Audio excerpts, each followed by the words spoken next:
Comme tous ses contemporains en Turquie et peut-être ailleurs, il était fortement influencé par le monde occidental. C'était l'idéal de l'époque. C'est comme ça que les gens bien vivaient. Sa grande ambition était d'élever la société turque à ce niveau.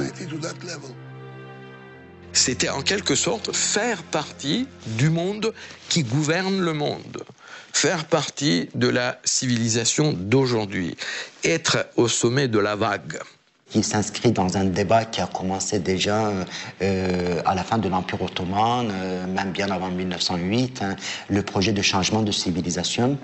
Autrement dit, seul le changement de civilisation, l'accès à la civilisation occidentale, qui signifierait la sortie des ténèbres asiatiques, permettrait à la nation turque de survivre.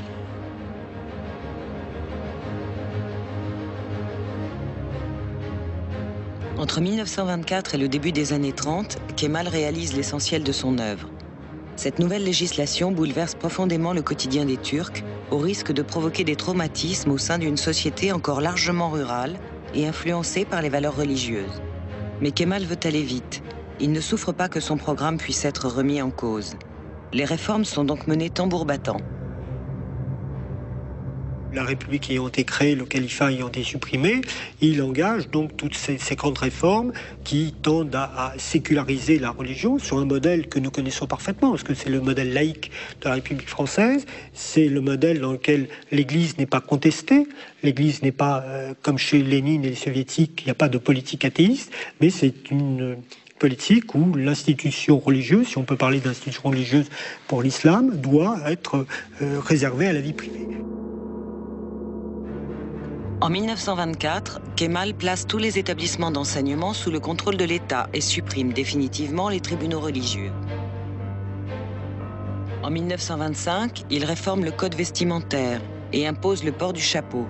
Cette disposition, qui vise à interdire le port du fez et des couvre-chefs religieux tels que les turbans, est contestée et conduit le régime à exécuter une centaine de récalcitrants. Cette interdiction du fez est toujours officiellement en vigueur aujourd'hui.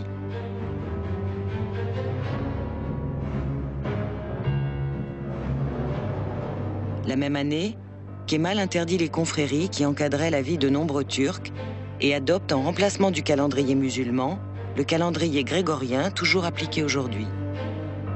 En 1926, il fait adopter un code civil qui pose l'égalité entre la femme et l'homme et abolit la polygamie.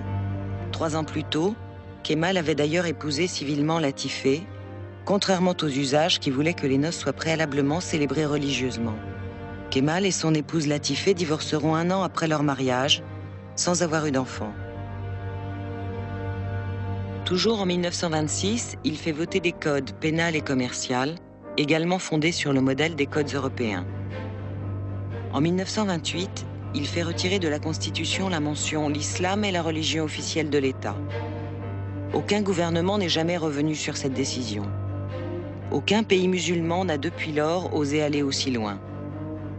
La même année, il fait dire la prière du vendredi en turc.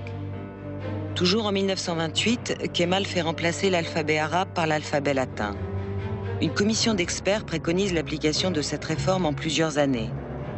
Kemal décide qu'elle se fera en quelques semaines ou ne se fera pas. L'usage des caractères arabes est interdit et les livres sont réécrits dans le sens qui convient au régime. Cette mesure est la plus radicale et la plus perturbante pour la société turque.